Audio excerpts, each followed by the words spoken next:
प्रदेश में bird flu को लेकर सरकार ने जारी की एडवाइजरी। मुख्यमंत्री ने कहा, मुर्गियों के मरने की संख्या में आई कमी, रिपोर्ट आने तक बर्ड फ्लू की पुष्टि करना संभव नहीं।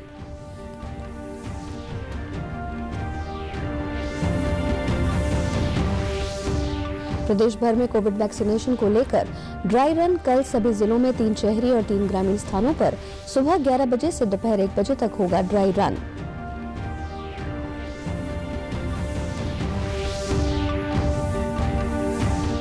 फसलों के लिए वरदान साबित हो रही बारिश, ठंड बढ़ने से गेहूं की फसल का उत्पादन बढ़ने की उम्मीद।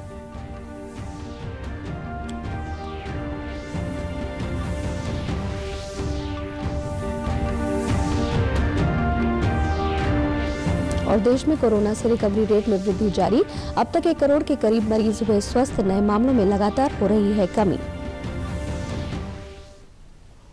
नमस्कार, मैं पल्लवी। अब समाचार विस्तार से। मुख्यमंत्री मनोहर लाल की अध्यक्षता में आज चंडीगढ़ में नाबार्ड की बैठक हुई। बैठक के बाद पत्रकारों से बात करते हुए मुख्यमंत्री ने बर्ड फ्लू पर कहा कि मुर्गियों की मौत पर सरकार की नजर है। प्रदेश में मुर्गियों के मरने की गति में कमी आई है और हालात अभी ठीक हैं। मुख्यमंत्री ने बताया कि बैठक में आज 4 जिलों की माइक्रो इरिगेशन योजना पर नाबार्ड ने सब्सिडी देने पर सहमति जताई है। उन्होंने कहा, नाबार्ड का पूरा देश का बजट 1,25,000 करोड़ है, जिसमें से हरियाणा को ज्यादा मिले, ये प्रयास रहेगा। उन्होंने कहा कि कोविड-19 वैक्सीनेशन में स्वास्थ्य सेवाओं से जुड़े स्टाफ को प्राथमिकता दी जाएगी। केंद्र के दिशा निर्देशों के आधार पर दवा का वितरण होगा। तो मैं समझता हूँ इसमें से हरियाणा का जितना हम योजनाएं उनको दे रहे हैं, उसके ऊपर 31 मार्च तक उसको सैंक्शन करने वाले हैं, ताकि अगले वर्ष में इस बजट के अंदर हम वो सारे जो योजनाएं हैं उसको रख करके शामिल करके उसको पूरा करा सकेंगे। जो फ्रंट लाइन रनर हैं, जो हेल्थ केयर वर्कर हैं, हॉस्पिटल्स में काम कर रहे हैं, कोरोना के लिए काम कर रहे हैं, उन सब की संख्या ये लगभग 80,000 संख्या हमारे यहाँ हरियाणा में है। तो उसके लिए मुझे लगता है पहले फेज में तो सबके लिए ही मिलेगी, उसके बाद 2nd, 3rd, 4th फेज ये सब आएंगे, तब हमारी रिक्वायरमेंट कितनी होगी वो हम भेजेंगे। कृषि मंत्री जेपी दलाल ने बताया कि अभी तक हरियाणा में 4 लाख मुर्गियों की मौत हुई है। एहतियातन अलर्ट और एडवाइजरी जारी की गई है। उन्होंने कहा कि सैंपल की रिपोर्ट के बिना बर्ड फ्लू की पुष्टि नहीं की जा सकती। मुर्गी पालकों को स्टाफ रोकने के आदेश दिए हैं। जैसे ही हालात सामान्य होंगे, अनुमति मिल जाएगी। कृषि मंत्री ने कृषि कानूनों का समर्थन करते हुए कहा कि उन्हें उम्मीद है कि जल्द ही वार्ता का हल निकल आएगा।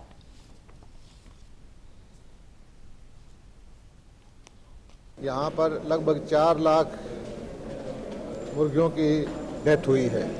उसके सैंपल लेकर टेस्ट के लिए भेज दिए गए हैं और एडवाइजरी जारी कर दी है। और पिछले 2 दिन से जो डेथ है उससे पहले के हफ्ते से कम हुई है।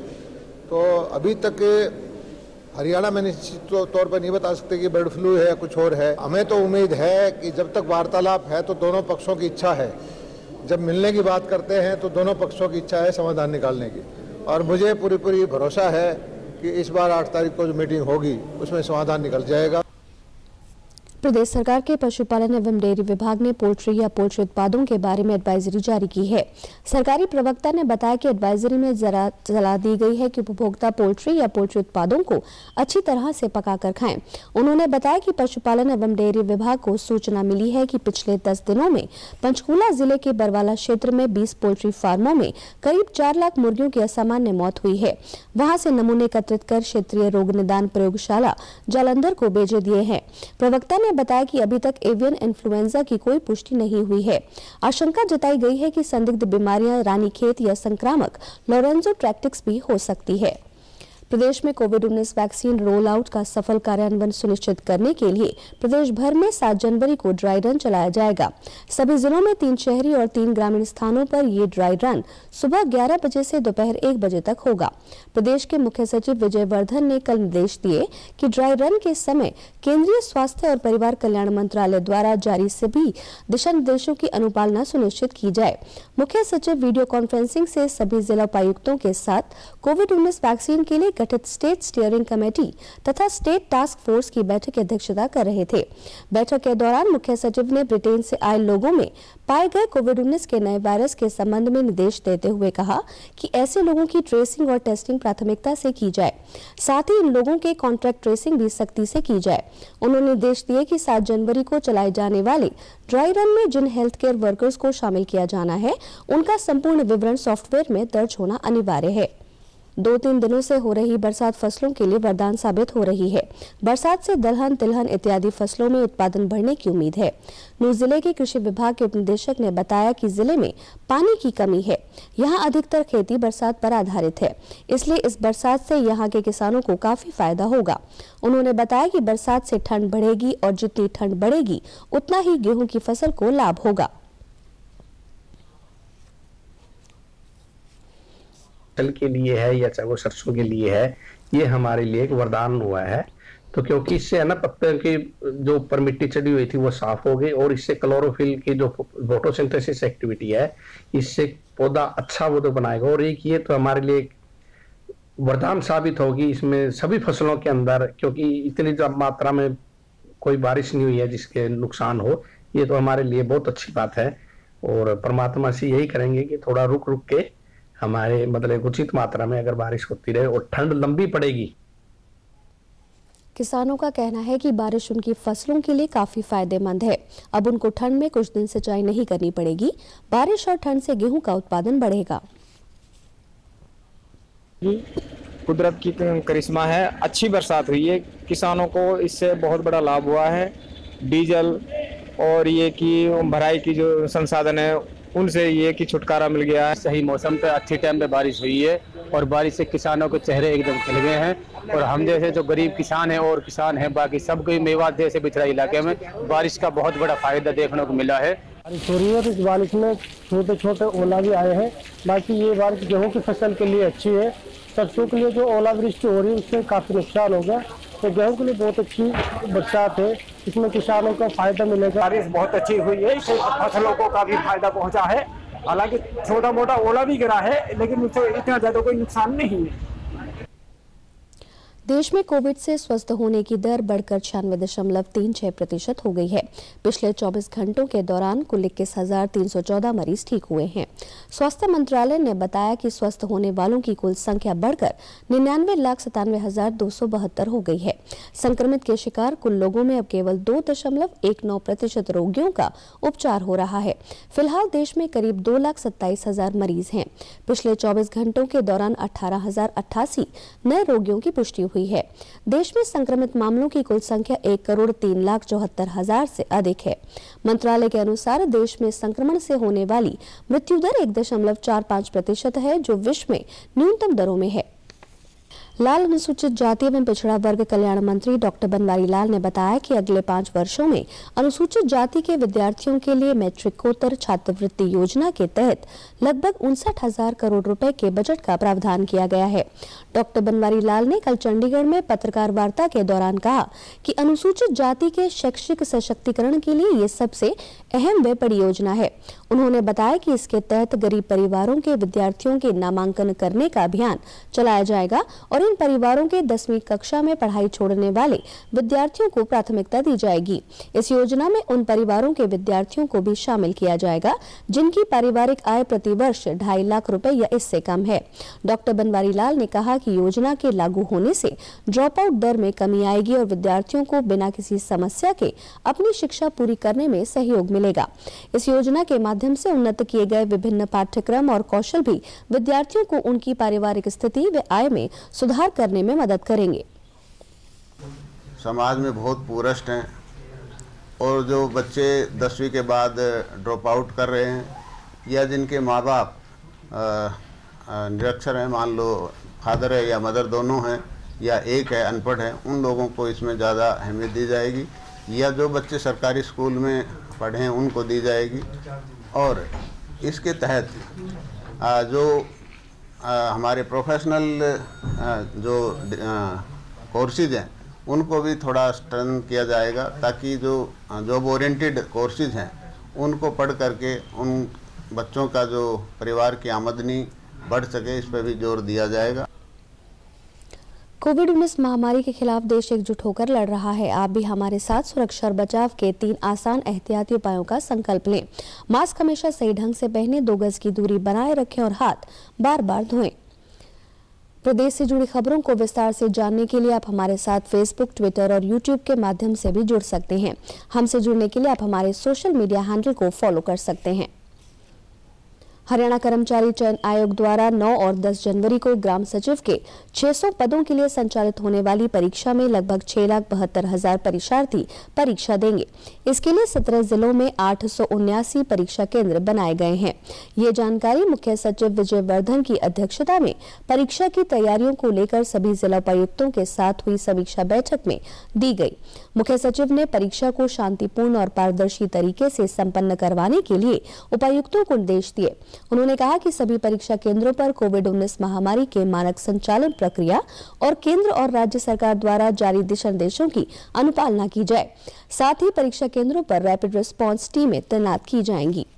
पलवल जिले के किसान सूक्ष्म सिंचाई विधि द्वारा कम पानी में अधिक पैदावार ले रहे हैं। ड्रिप व्यवस्था सिंचाई की उन्नत तकनीक है। इस विधि में पानी नलियों के माध्यम से सीधे पौध की जड़ में जाता है। पानी के साथ उर्वरकों को भी पौधे की जड़ों तक पहुंचाया जाता है, जिससे पौधे को पर्याप्त मात्रा में पोषक तत्व मिल जाते हैं। ड्रिप सिंचाई विधि से खरपतवार भी कम होती है। गांव कोलेना के किसानों ने बताया कि वे सूक्ष्म सिंचाई विधि से जैविक खेती कर रहे हैं।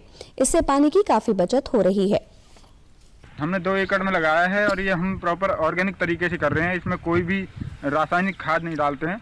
इसमें गाय का गोबर, गौमूत्र, इससे हम इसको कर रहे हैं। और ड्रिप इरिगेशन का हमें ये फ़ायदा हो रहा है, जो भी हम तरल खाद देते हैं, अपना देसी खाद बनाते हैं, वो सभी ड्रिप के माध्यम से पौधे पर पहुंचता है। एक सूक्ष्म सिंचाई समझो इसको आप। इससे पानी की बहुत बचत होती है। हमने 2-3 किले में ये ड्रिप सिस्टम लगाया हुआ है। इससे हमें सरकार सब्सिडी भी दे रही है इस पर, और ये किसानों के लिए आने वाले भविष्य में पानी के लिए बहुत ही अच्छा साधन है। सबसे पहले भावांतर भरपाई योजना, जिसमें सब्जी की, मसाले की, फल हैं, फूल हैं, सभी को उन्होंने इसके अंतर्गत फसल को ले रखा है कि किसान को जोखिम ना हो। दूसरा, पानी की समस्या है हमारे प्रदेश में, उसके लिए भी ड्रिप है, पारा सेट है। उसके ऊपर अलग अलग डिस्ट्रिक्टों में, खासकर पलवल में तो शायद 90% सब्सिडी पर इस तरह के कार्यक्रम चला हुआ है। किसान उससे फायदा भी उठा रहे हैं। जिला बागवानी अधिकारी डॉक्टर अब्दुल रज़ाक ने बताया कि किसानों को सूक्ष्म सिंचाई प्रणाली के प्रति जागरूक किया जा रहा है। इसके लिए विभाग द्वारा 80% अनुदान भी दिया जा रहा है। इस विधि से पानी की बचत होती है और फसलों का भी उत्पादन बढ़ता है। एफपीओ के मार्फत 20 किसानों से उन्नत तरीके से कुछ खेती कराई है, जिसमें ड्रिप के साथ मल्चिंग और अच्छी जाति का टमाटर उसमें लगवाया है। और उस पर जो पहले पैटर्न था उस पर 85% ड्रिप के ऊपर अनुदान राशि थी। मल्चिंग जो लगवाई है हमने, जिसको कि पॉलीथीन शीट बोलते हैं, जिससे किसान को एक तो पानी की मात्रा की कम आवश्यकता पड़ती है, उसमें जो लेबर की आवश्यकता पड़ती है निराई गुड़ाई में उसकी ज़रूरत नहीं होती है। प्रधानमंत्री स्वनिधि योजना रेहड़ी पटरी वालों के लिए मददगार साबित हो रही है। स्वनिधि योजना के तहत रेहड़ी पटरी वालों को 10,000 रुपए तक का ऋण सस्ती दरों पर दिया जा रहा है।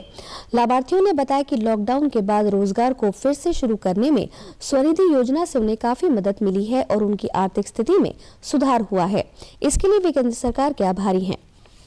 और रेहड़ी पटरी वालों को ये लोन मिल गई है। इससे हमने अपना काम शुरुआत की है। जैसे अब ये कोरोना के कारण हमारा काम ठप हो गया था। 10,000 रुपये जो कोरोना में नुकसान हो गया था, 10,000 मुझे मिल गए एक काम धंधे के लिए। काम धंधा हमने बढ़ा दिया, अब 10,000 रुपये हमको मिल गए हुए हैं। जी, हमारा कोरोना के टाइम में हम जैसे 2-3 महीने पहले बैठे रहे, हमारा बिल्कुल सर्कल ख़राब हो चुका था जी। लेकिन सरकार ने 10,000 की मदद करके हमारा फिर दोबारा से हमारा रोज़गार वापस दिया है। इसलिए हम सरकार का बहुत बहुत धन्यवाद करते हैं। अपना 10,000 लेके अपना काम बढ़ा सकते हैं हम, और आगे बढ़ के मिलेंगे पैसे, उससे काम जमाएंगे हम, आगे बढ़ेगा काम। अपने टैटू के काम के लिए लोन लिया था, मेरे को बहुत अच्छा लगा। इस स्कीम से मुझे बहुत फायदा हुआ और 10,000 रुपये का लोन मिला मेरे को।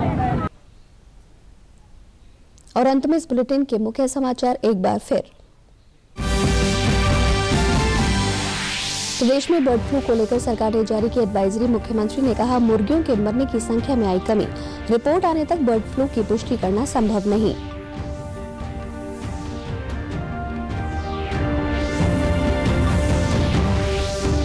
प्रदेश भर में कोविड वैक्सीनेशन को लेकर ड्राई रन कल सभी जिलों में 3 शहरी और 3 ग्रामीण स्थानों पर सुबह 11 बजे से दोपहर 1 बजे तक होगा ड्राई रन।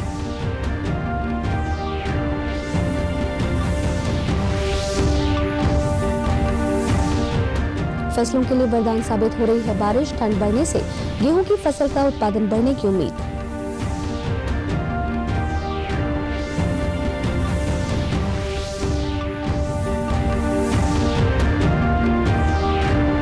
देश में कोरोना से रिकवरी रेट में वृद्धि जारी। अब तक 1 करोड़ के करीब मरीज हुए स्वस्थ। नए मामलों में लगातार हो रही है कमी। समाचारों में आज बस इतना ही। नमस्कार।